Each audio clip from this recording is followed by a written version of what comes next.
Hello everyone, in today's video we will make paper stump. We will need scissors, sellotape paper, knife and sandpaper for this. You can use any type of paper for this blending stump. So first we will need a rectangular shaped paper and then we will cut it like this. Okay, so if we cut it like this, then it will be easy to fold our paper like this, and please fold it very tightly.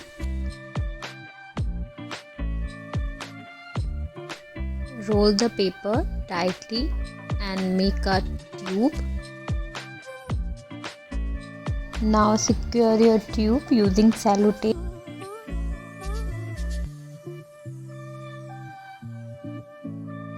Now we will not use this side, we will use the other pointed side of the paper stump. Now take a knife and sharpen your paper stump nicely. And you can use sandpaper also for sharpen it, and it will be smooth, and then your paper stump will be ready once it will smooth. So now your paper stump is ready. I made two paper stump using two different papers. So now let's check the difference between paper stump shading and brush and tissue paper shading.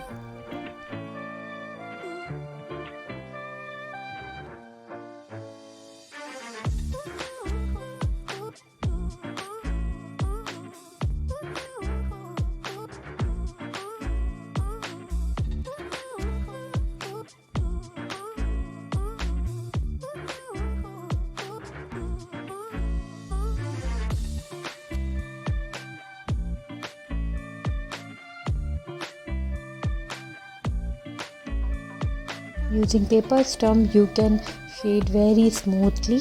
So if you like this video, then please subscribe to this channel for more updates.